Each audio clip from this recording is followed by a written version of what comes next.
নমস্কার আমার প্রিয় দর্শক বন্ধুগণ, আজকের পৌরাণিক একটু ঘটনা আপনাদের সঙ্গে আলোচনা করব। একদিন নারায়ণ নারদকে ডেকে বললেন, চলো তো নারদ, একটু ধরাধামে ঘুরে আসি, বহুদিন স্বর্গে ঘোরাঘুরি করছি, আর ভালো লাগছে না। তো নারদ বললেন, কি দেখবেন ওখানে গিয়ে?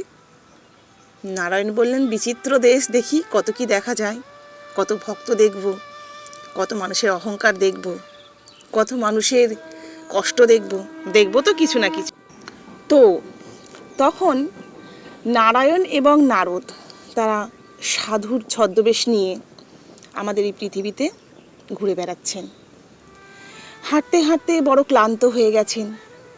খানিকটা দূরে গিয়ে দেখলেন একটা কুঁড়ে ঘর, সেখানে এক বৃদ্ধা বাস করেন। সেখানে গিয়ে তারা বললেন, মা, দুটো খেতে দেবে? বৃদ্ধা ঘরে মনে হয় খাবারের তেমন সঞ্চয় ছিল না, তবুও একটা ছেঁড়া মাদুর দাওয়ায় পেতে তাদেরকে বসতে দিলেন। বললেন, বাবা বসুন, ঘরে যেটুকুনি আছে তাতে সন্তুষ্ট হন বাবা। বলে তার একটি গরু ছিল, সেই গরুর 1 পোয়া দুধ গ্লাসের মধ্যে দুজনকে অর্ধেক অর্ধেক করে দিয়ে বললেন, বাবা, আমার ঘরে এইটুকুই অবশিষ্ট ছিল, এতে সন্তুষ্ট হন।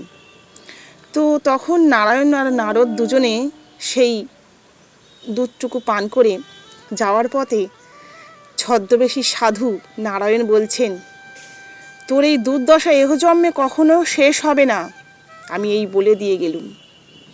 বৃদ্ধা তখন সেই সাধু বাবার দিকে তাকিয়ে তার চোখ দুটো ভরে এলো। সেখান থেকে তারা চলে গেলেন।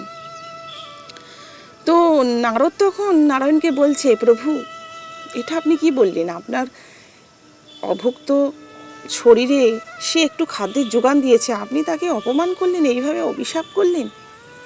নারায়ণ বললেন, একটু চুপ থাকো, পরে বলছি। আবার খানিক যেতে যেতে এক বিশাল ধনী ব্যক্তির বাড়ির সামনে গিয়ে উপস্থিত হলেন। সেখানে সদরদরের কাছে গিয়ে জোরে জোরে হাঁকছেন, মা, মা গো, দুদিন কিছু খাইনি মা, দুটো ভিক্ষে দে মা, এই সাধুর একটু পেট ভরা মা। তো সেই ধনী ব্যক্তির স্ত্রী ঘর থেকে বেরিয়ে এসে বললেন, ভদ্রবেলা যত সব আপদাই, যাও যাও, বলে সদরদরের দরজাটা বন্ধ করে দিলেন। যাওয়ার পথে সেই সাধু বেশে নারায়ণ বললেন, তোমার এই প্রতিপত্তি আরও হোক। নারদ আবার মুখের দিকে তাকালো, বলল, প্রভু, আপনি কি বললেন?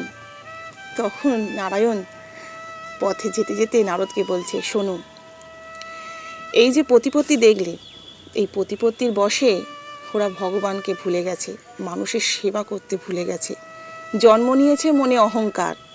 আর ওই যে গোয়ালিনী মা দেখলে, যে আমাদের পেট ভরালো, তার জীবনে অভাব অনটনের জন্য দয়া, মায়া, করুণা, মানুষের প্রতি ভালোবাসা ইত্যাদি সৃষ্টি হয়েছে। সে এই পরিবেশটা, এই সমাজটা, এই সংসারটাকে বুঝেছে। তাই জন্য আমি তাকে বলে এলাম এই কথা। কারণ সে যত দুঃখ পাবে, যত কষ্ট পাবে, যত নিজেকে এই সংসারে জাঁতার মধ্যে পিষবে, তত সে আমার নাম করবে। আর ওই যে ধনী মানুষ, যে যত টাকায় ফুলবে, আমাকে তো ভুলে যাবে। আর যখন বিপদে পড়বে, তখন আমি কার কাছে যাব? যে আমায় ডাকবে, না যে অহংকারে ফুলবে? আজকের মতো এটুকুই। নমস্কার।